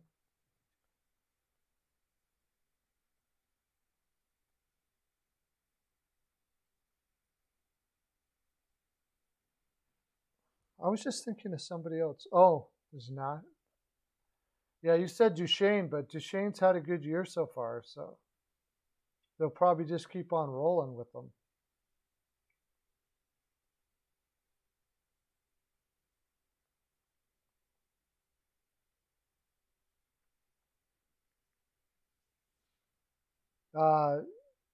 And it's also got to be a guy that you couldn't trade. Tyson Barrie. I hope we can trade him. I hope.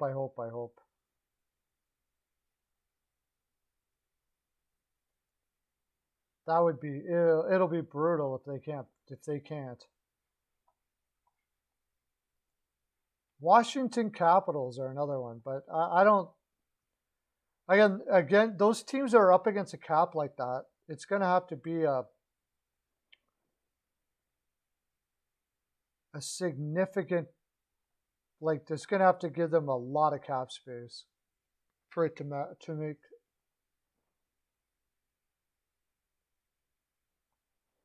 Necromancer, yeah. Well, the whole organization lives in the past.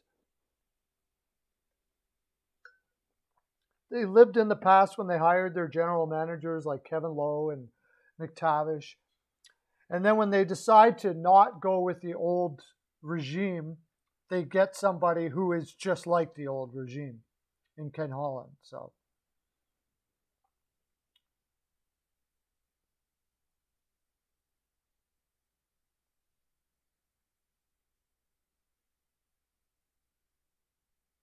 those are the only guys I see a significant buy. I'm sure there's more out there, but I'm sure there's got to be more out there. But those are the only ones off the top of my head I could see a significant buyout from the 1800s. Yeah. Maybe Scandella in St. Louis. He'd have 2 years at, what's he getting? 3.2. I mean, they could do that if they wanted to add huge, but I think once they get rid of Tarasenko's contract, if they don't get the same money back in return, they'll be okay. So maybe they don't have to do that because they got to sign David Perron. They've got that young kid. Oh yeah, maybe Scandella.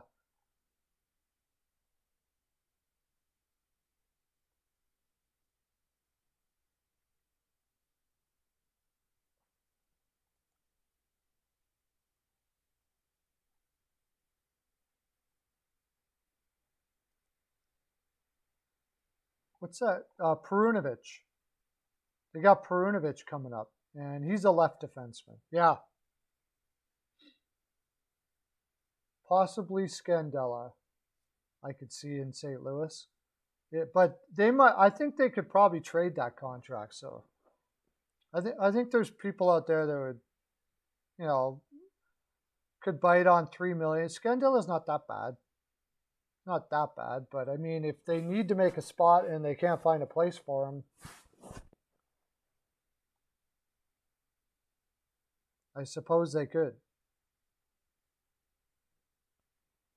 I'm going to be right back, guys. Just wait.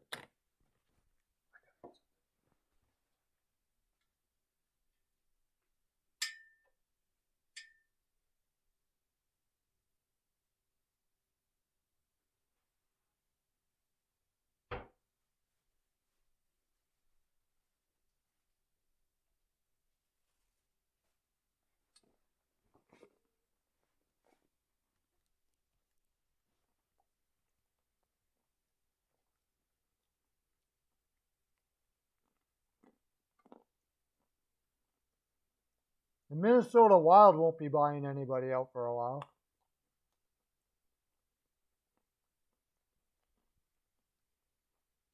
If they can find, that could be a buyout. What a terrible contract that was.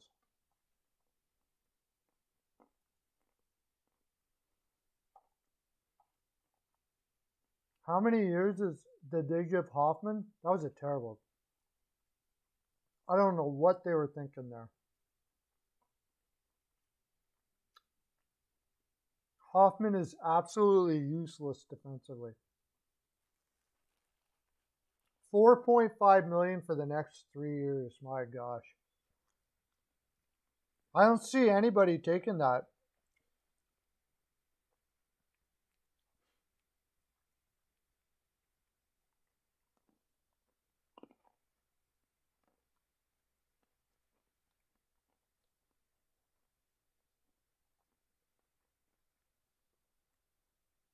I don't see anybody taking that Hoffman contract.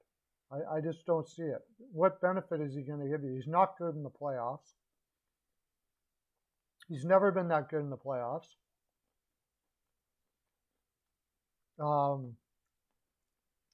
He's terrible defensively. Every general manager should know that by now.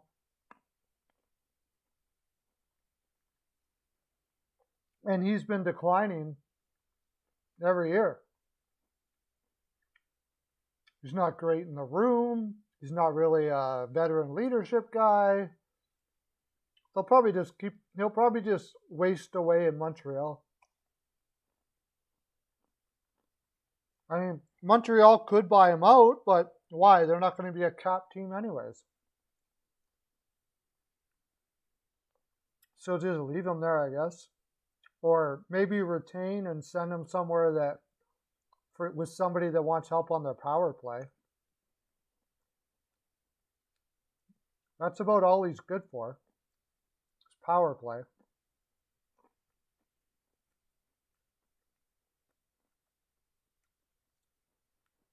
If they traded him, they would probably have to take another bad contract back. And the only reason why they would trade him is he's not very good in the room. So they want better room guys.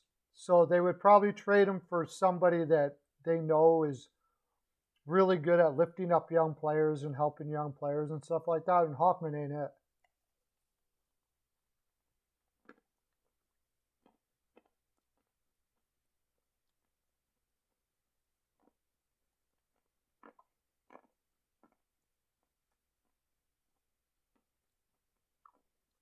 But I don't know where they would be. It would be a bad contract.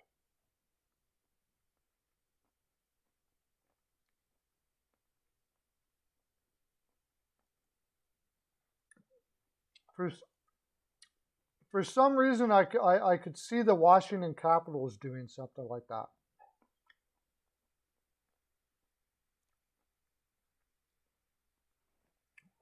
Just because their room is so strong, but it's not like they need help with the power play, so.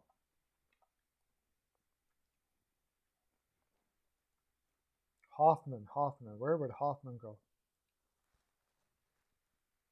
Oh, Like the Boston Bruins have had a chance to get him, and they need depth like crazy, and they avoided him like the plague.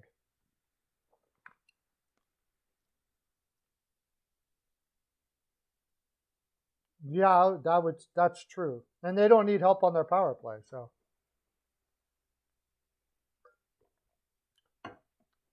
maybe I don't know. Like maybe the Minnesota Wild, like they do so well at getting the best out of players, and they've got some heart and soul guys like Foligno and Zuccarello there that might be able to balance out his. And they've got strong defensive centers. So, like maybe Victor Rask, who's a free agent, but there's not really a spot for him in the lineup. So, no.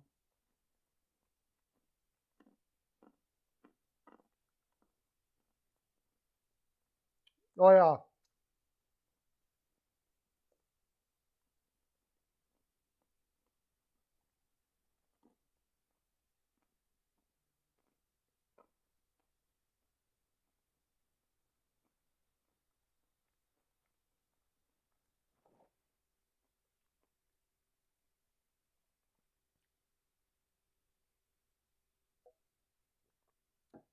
You got to figure too. He went to St. Louis, and Berube. Berube is a guy that he didn't like him at all. In Florida, he did well for scoring, but there was always talk where he was always on the trade block. He's not good in the room. He's not a good character. He doesn't seem to have strong character. So honestly, I really don't know who would want to take him.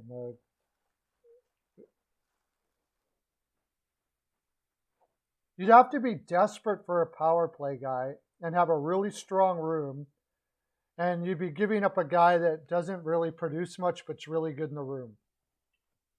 That's what I would say.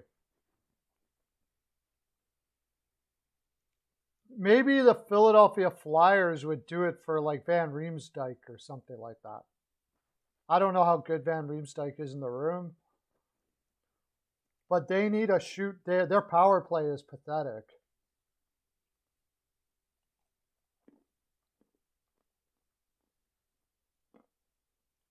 And they'd actually be saving cap space.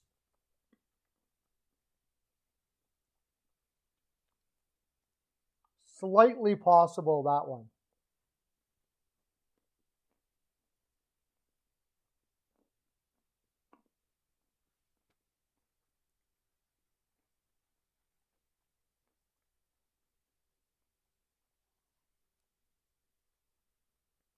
Yeah, I would say that's the best bet. Philadelphia Flyers for Van Riemsdyk. They save $2.5 million in cap space. Van Riemsdyk isn't doing all that much. He's a guy in Montreal that'll get him to the cap floor. That's about the best I could come up with out of that. He's big. I don't know. But honestly, that was a terrible contract from the time they gave it. I was like, what are they doing? Hoffman? Are you kidding me? What? What's the point? Why don't you just give up right now if you're going to give Hoffman $4.5 million? Like, you're that desperate for scoring? If you're that desperate for scoring, then you're not going to make it.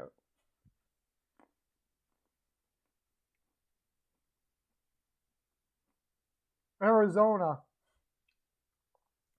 Every time you can't find a team to go to, Arizona. But the thing is with Arizona is all the guys that they got were great room guys. So Mike Hoffman sucks. Yes, Whitehall, Mike Hoffman sucks.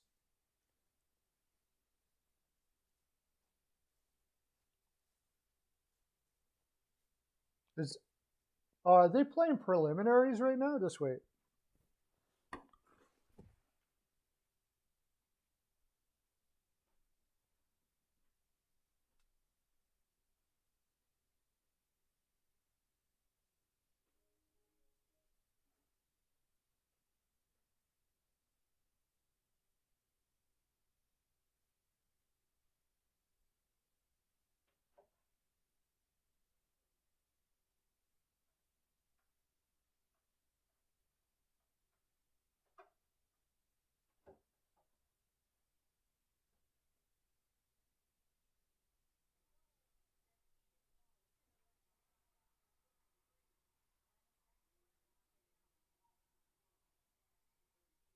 Oh, shit.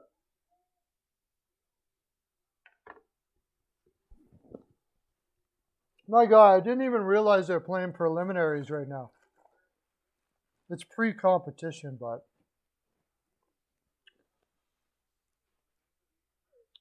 USA out shooting them 33-18. Wow, I can't believe I didn't have this on.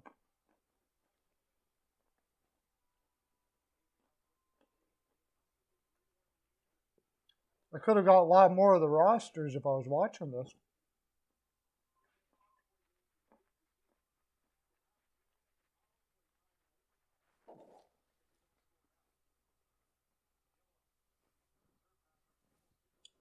Yeah, it's just preliminaries. I wouldn't worry too much about it, but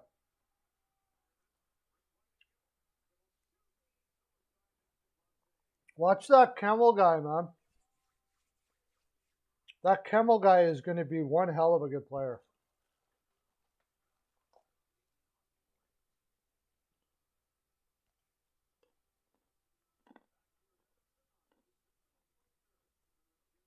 We do miss the NHL, yep.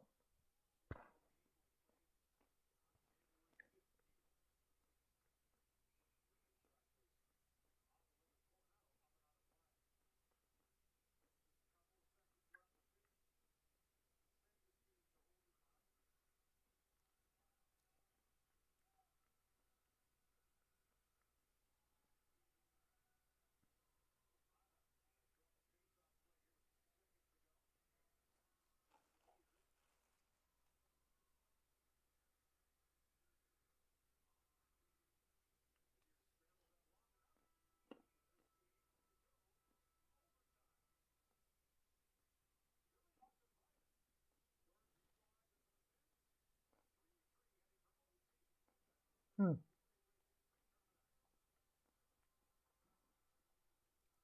Anyways, I wish I would have watched more of that. Should have told me that earlier. I don't know how I didn't know preliminaries were on today. My head was in Christmas stuff, I guess. Yeah, but yeah, no, I don't think Hoffman goes anywhere. I really can't see that happening. Yeah, it happens. That's why, like, the first games when they do for the 26th, you can be sure as heck, even at that time, it almost always happens that the dogs keep keep it close until the teams have played a little bit longer together. But it's just a preliminary. I don't. They're not worried about it. I wouldn't be worried about it.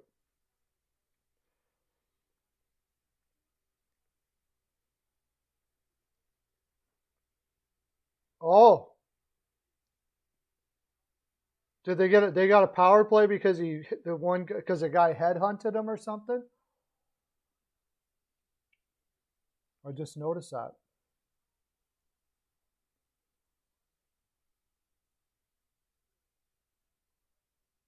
Wow,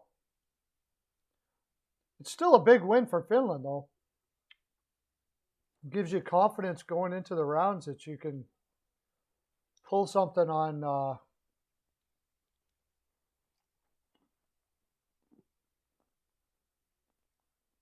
Man, I wish I would have been watching this earlier. Jeez. No. Yeah, I noticed that.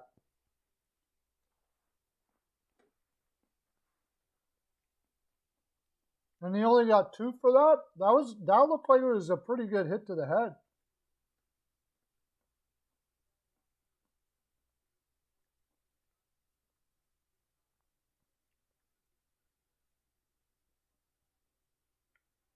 Now, what is it? 4-on-4, right?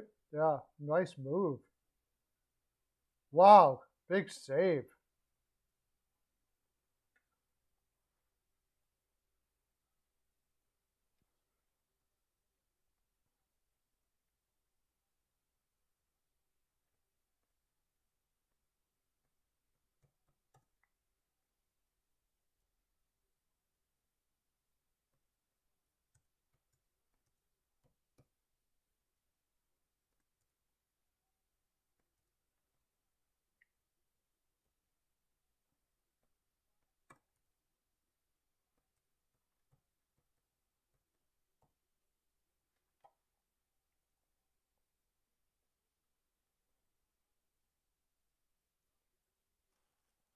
Well, nobody's really happy that they're not going to the Olympics, but what are you going to do?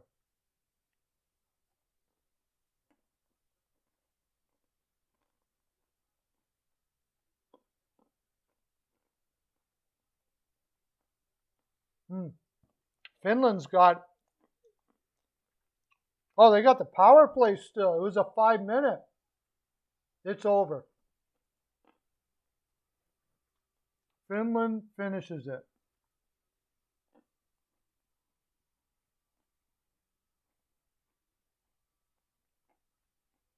No, 5-minute. Finland won, yeah.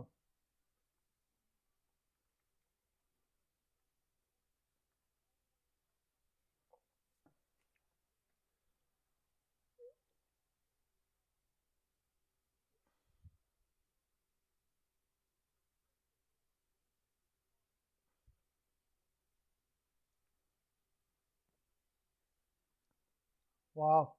Big win for Finland, even though it's just all went off the post, off his back, and in.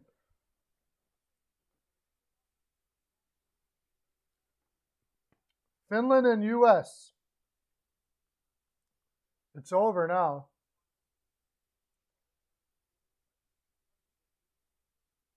I wish I would have been watching all of that. I would have liked to seen those young players play. I wonder if there's any other ones on it now.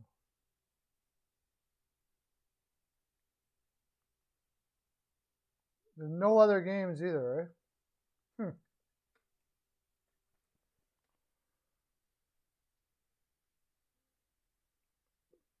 It's okay, Lauren. It's only preliminaries. Doesn't mean much. But he took a 5-minute, obviously. So they scored twice on the power play that guy hit him in the head.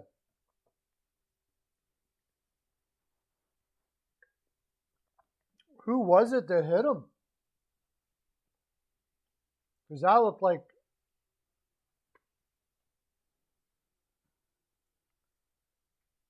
oh, Canada versus Russia on.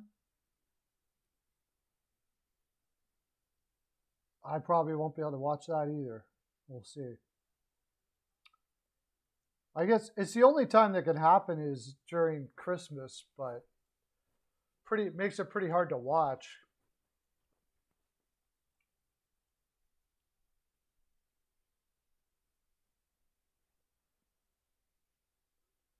Emil Viro, player of the game. I've never even heard of him before.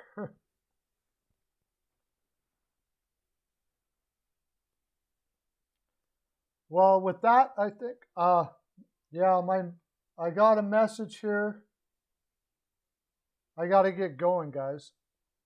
So I won't be doing anything for a while. Merry Christmas to y'all. And so I'll be back,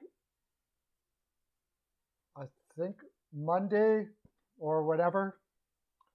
But I won't be doing anything now for a while. be watching my channel. I'm going to do some shorts, asking a few questions over Christmas. I actually did one today. I haven't even checked to see if anybody watched it yet or not. I'll be doing like some really short YouTube stuff. I like Oilers highlights was in on it. Cool. So, Merry Christmas, guys. Thanks for coming out, and I'll see you in the new year. I got to let you go. Have a great day, everybody. Okay, bye. You're ready? Yeah. Yeah, I'm ready. Okay, I'll head out here soon. Okay, bye.